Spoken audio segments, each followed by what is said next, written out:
Movie sets are always weird places, elaborate temporary work sites set up for the sake of make-believe. But even in a strange space like that, these stories stand out as especially bizarre. Mel Gibson's biblical drama The Passion of the Christ both divided and shocked audiences nationwide after its release in 2004. But as surreal as things can get during the movie itself, there were even more bizarre happenings behind the scenes, some of which you might not even believe.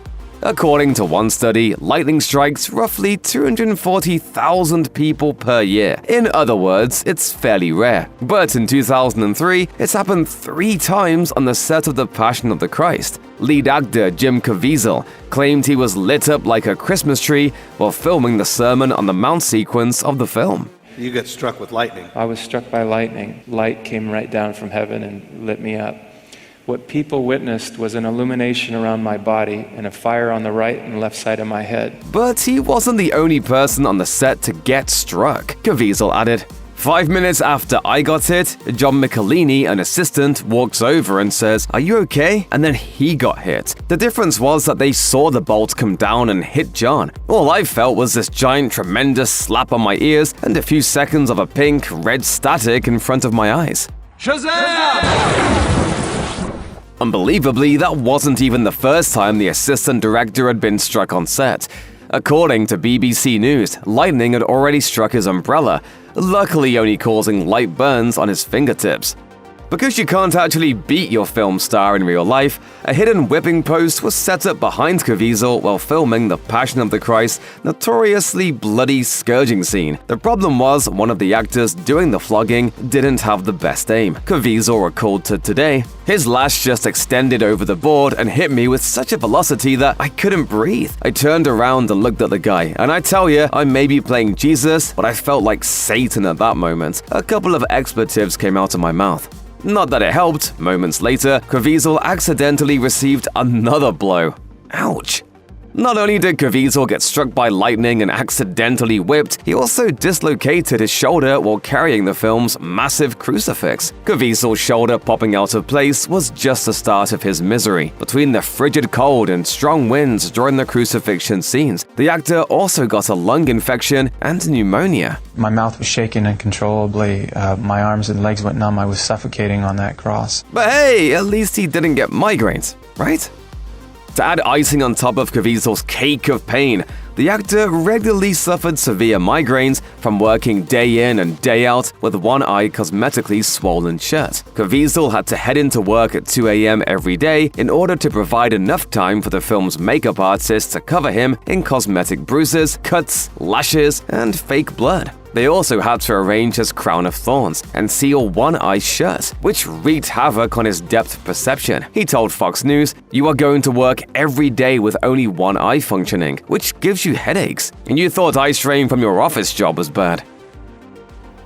Hollywood is constantly filming bizarre bits, from space battles to magic spells to Nick Cage's acting. But sometimes the strange stuff you find in movies are there completely by accident. During a scene in The Wizard of Oz, some viewers noticed something upsetting going on in the background. A dark human-shaped figure swinging from a tree as though it had been hanged. Rumors soon spread that one of the actors portraying a munchkin in the movie was depressed over his unrequited love for a lady co-star and decided to hang himself in the foul woods of Tim Woodsman's set. Oh, did that hurt? No, it feels wonderful. However, when MGM remastered and re-released the movie in 1998, instead of the hanging figure, it appeared as though a large bird was stretching its wings. Some conspiracy theorists were convinced there was a cover-up, while others believe a simple editing error somehow made the bird appear to look like a human corpse in the original version. This is what happens when you try to look behind the curtain. Pay no attention to that man behind the curtain.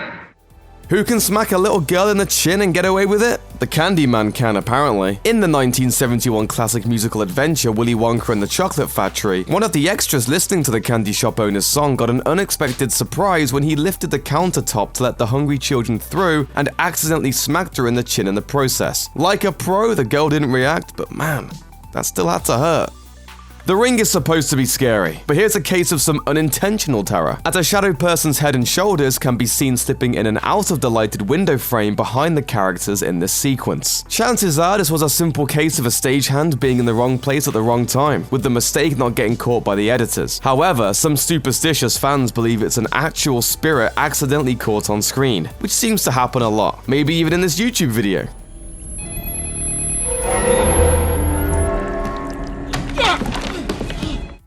You wouldn't ordinarily expect a family film like Stuart Little to accidentally solve a decades-old art mystery, but that's exactly what happened when Hungarian art expert named Gergely Barkey spotted Robert Bereni's long-lost avant-garde painting, Sleeping Lady with Black Vase, incredible name, in the background of the 1999 kids' comedy. Barkey immediately recognized it as a masterpiece that had been missing since the 1920s, and spent the next 2 years trying to get in touch with someone from the movie's production crew, only to find out they had sold it off after filming ended. The collector who bought it later returned it to Budapest, 90 years after it originally went missing, and sold it at auction in 2014 for 229,500 euros. Makes you think, huh? If we get out of this, I'm sticking to painting and dancing!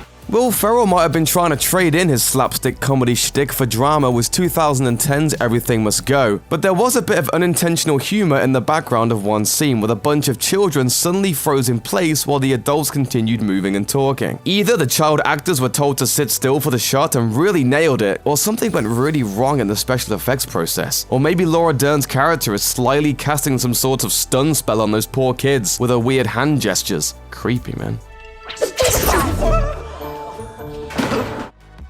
Near-death experiences, hypothermia, and an icebreaker no one saw coming. Oh, and then there was that time the whole crew was drugged. One of the most bizarre things to happen on the Titanic set happened while filming the framing narrative centered around Bill Paxton's character Brock Lovett and his search of the wreck of the Titanic. Marilyn McAvoy, a background painter who worked on Titanic, spoke to Vice about the incident, which occurred in 1996 when some cast and crew sat down to enjoy a clam chowder lunch. There was only one problem: it was spiked with PCP. Those affected, including James Cameron and actor Bill Paxton, were rushed to the hospital. Both Kate Winslet and Leonardo DiCaprio were spared this eventful dinner, since they weren't required for this Canadian shoot. He said, "Well, did you eat the clam chowder?" And I thought, well, yeah, I had a couple of bowls. And about that time, I started feeling it. Marilyn McAvoy recalls how the evening began, with people going for seconds and thirds of the chowder because it tasted so good. Everyone was having a lot more than they usually would. Some people started tripping, and once they realized what was happening, Cameron allegedly went up to his room to make himself throw up and stop the hallucinogen from taking over. McAvoy described how the crew was in the hospital all night, as some people were having a bad trip. She said, "It became pretty chaotic. People had a lot of energy. Some were in wheelchairs, flying down the hallways. People were playing hacky sack." Bill Paxton also opened up to Larry King about the incident, describing the hospital scene that night in much the same way. You see some people are freaking out, some people are Congo dancing, some people are euphoric. I knew I was pretty stoned. On her end, McAvoy said it all seemed like a dream and that her experience wasn't too bad. Unfortunately for the crew, they never caught the perpetrator, resulting in that entire night going down as one of the weirdest on-set moments.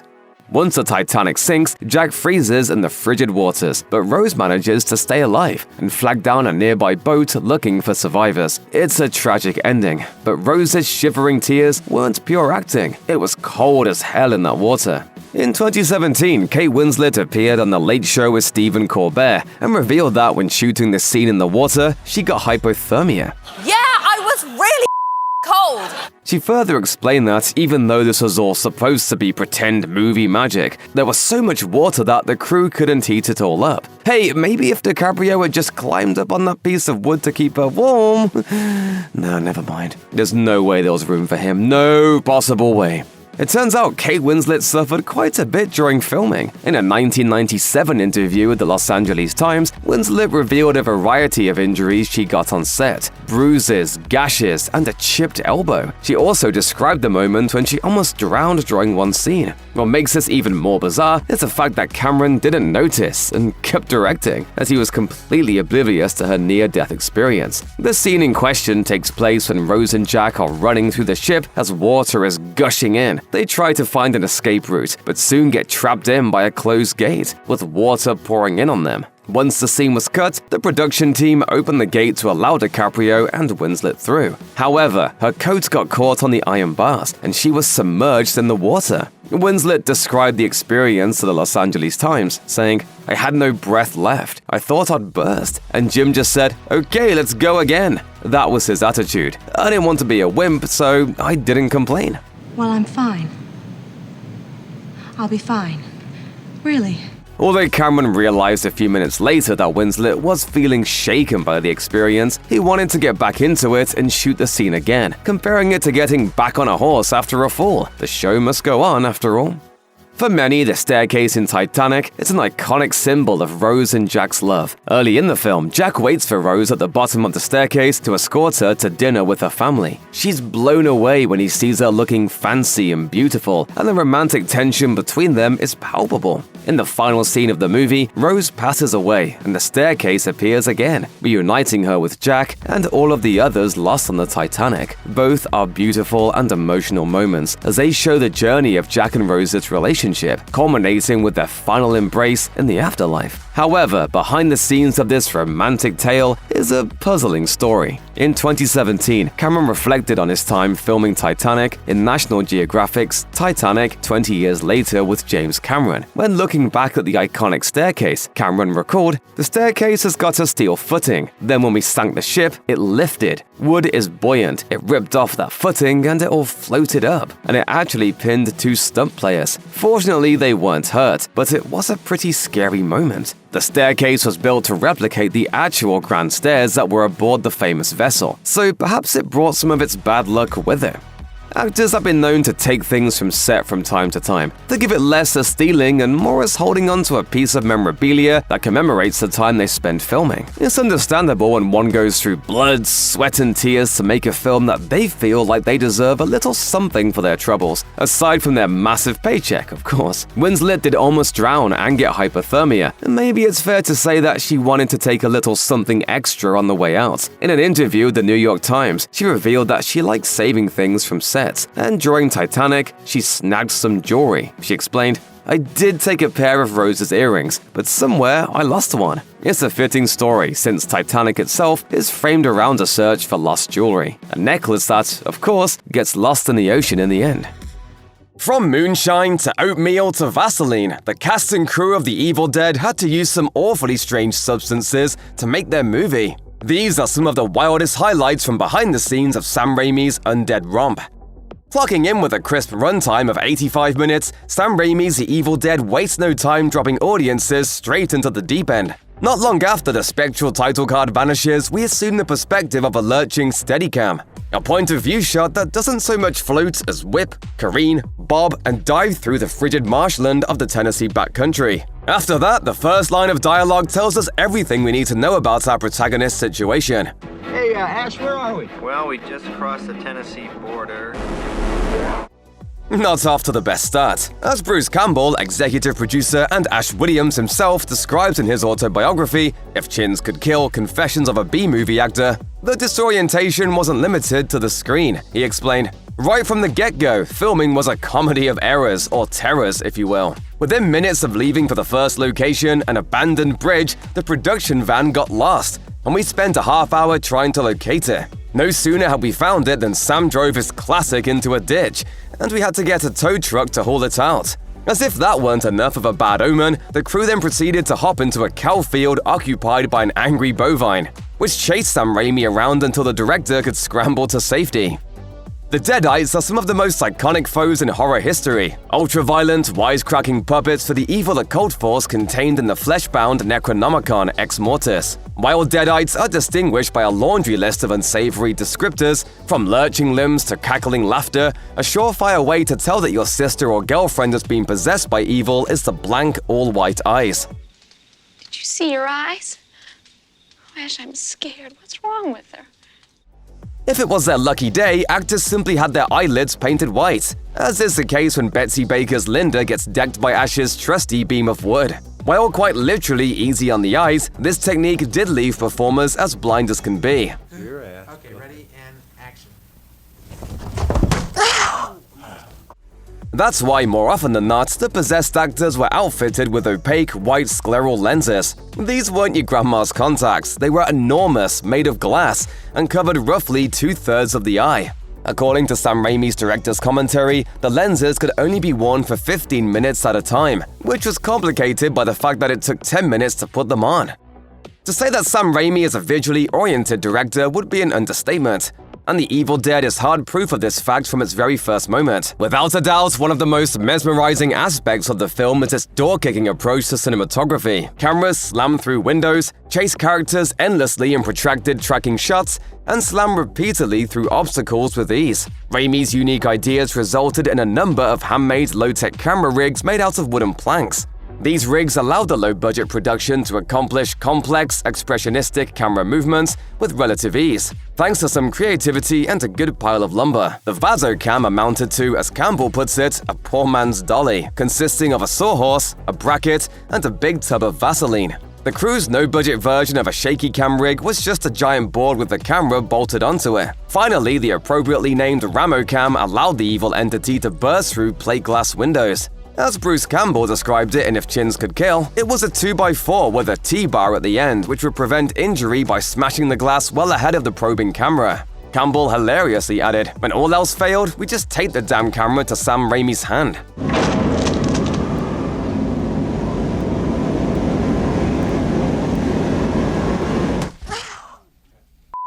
While everyone's favorite final boy didn't christen his boomstick formally until Army of Darkness, there's no doubt that Ashley Williams has been making ample use of firepower from the get-go. As they explore the basement of the cabin, Scott and Ash come across a sizable shotgun lying under a beat-up poster for Wes Craven's exploitation classic The Hills Have Eyes. When occult shenanigans get out of hand and Ash finds himself in a bleeding haunted house, the shotgun definitely comes in handy.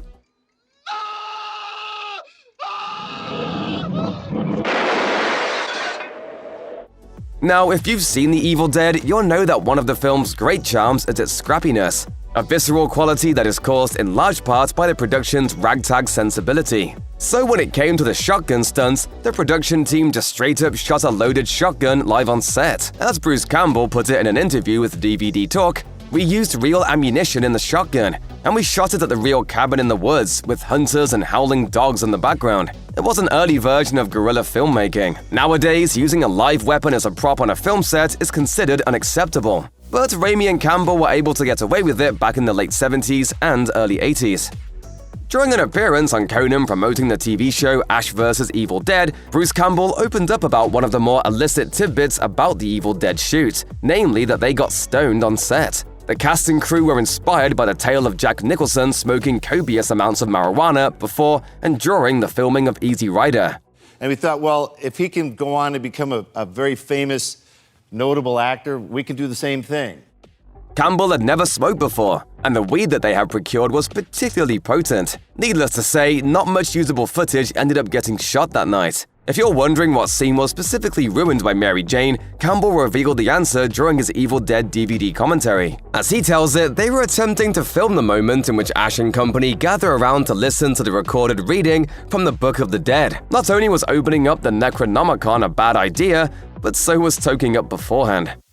There's a lot going on in The Evil Dead, with all the possessions, ancient evils, arboreal assaults, and disembodied camera movements. You'd certainly be forgiven for asking nitpicking questions like, how is a fireplace still burning through all of this? If you were paying attention to the fire in the midst of all that chaos, would be surprised. But if you've seen The Evil Dead, you'll know that the survival of the roaring fire is integral to the film's final act, in which Ash realizes that burning the Necronomicon may be the only way to end this nightmare. Spoiler alert, it isn't. So here's a director's conundrum. You have a very limited budget, and you're tasked with keeping a fire alive. As an added wrinkle, it is generally frigid on set, meaning a roaring fire is exactly what the doctor ordered. If the director's DVD commentary is to be believed, it was actually locally procured moonshine that kept the fire blazing during the shoot. In January 2021, Bruce Campbell told the Deadite Slayer of his time in Tennessee, "We learned a lot about moonshine. Too much. Too much."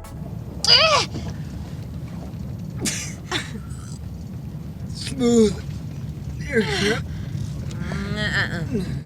He continued, "The moonshine they couldn't drink went onto the fire just before cameras rolled to make the flames roar. So simpler times, but stupider times. Hell yeah."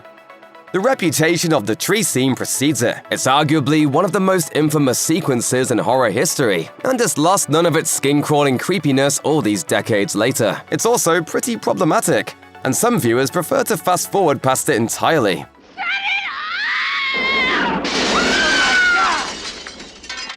The moment in question involves Cheryl Williams, sister of Ash, leaving the cabin to investigate disturbing noises. This proves to be a very bad idea, as Cheryl is attacked by gnarled, creeping vines. What follows is an absurd and deeply disturbing sexual assault scene that aligns The Evil Dead with many of its cohorts on the infamous video nasty list. Today, Sam Raimi regrets the sequence.